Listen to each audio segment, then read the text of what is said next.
Hello, subscribers of Bright MLS. My name is Jimmy Spiropoulos. I'm a customer success coach here with Bright MLS. And today I'm going to create a search utilizing a certain county and then adding cities in.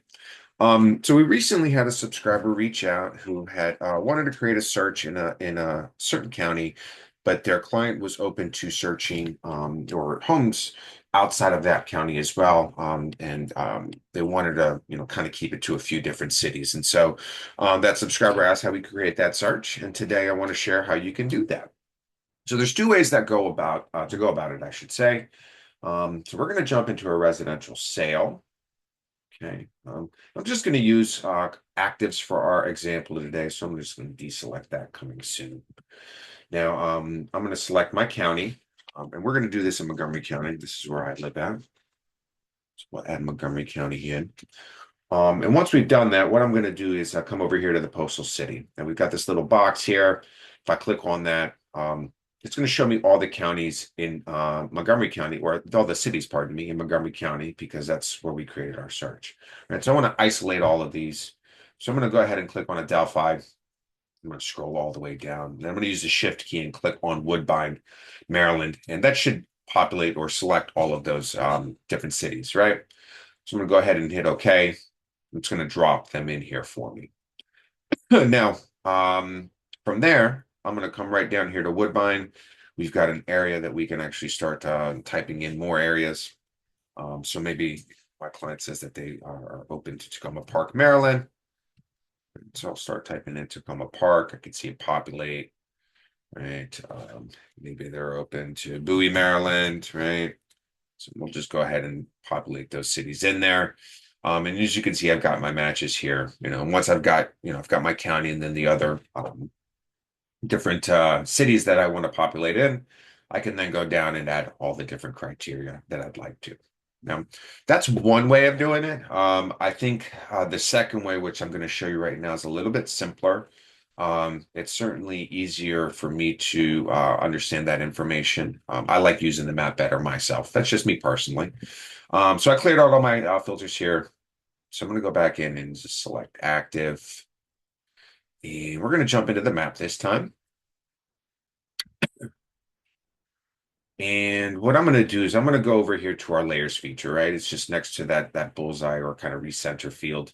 And it looks like these three, shapes sitting on top of one another. So I'm going to click on layers. And what I'm going to do is I'm going to come down to county. And we can see that, we've got our line drawn up for our counties. So I'm going to find Montgomery, which is right here. I'm going to click on this little hand. When I move away, I know it's been selected because it's yellow. So I'm going to come over here to Montgomery County, click on that, and it's isolated that county for me, right? Now I'm going to go back into my layers. I'm going to deselect county, and now I'm going to go into city. I'm going to select that. You can see all these cities populating, right? So scroll down, right? And now I'm going to start adding those cities that, maybe my client is interested in, right?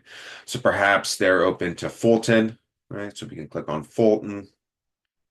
Maybe they're open to Columbia. So click on Columbia, and it's going to add those cities in there for me, right? So you can go ahead and add as many cities as you want. Just make sure that every time you're selecting a city, you click on this little hand. And then once you've got the areas selected, you can jump back into your criteria. And we've got 795 matches, and then you can put in your filters, right? So on and so forth to kind of isolate those properties and get those results that you're looking for, right? And it's cool too, because when you go into your results, right, you can set that up as an auto email, right? Just hit that save tab, and then you got your new auto email. What I like here too is that when you see your criteria, it shows you your latitude and longitudes and so on and so forth.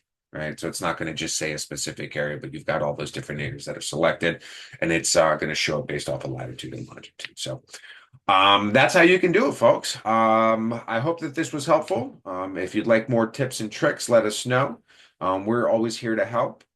If you come to this education tab here and click on schedule live coaching, this is a great place where you can schedule time to meet with any one of the CSCs from my team. for a 15-minute screen share and ask these kinds of questions that are Bright related. Best of all, it's part of your subscription, so there's no additional charge to you, and you can utilize that as often as you like. So thank you for joining me, and I hope you all have a great day. Take care.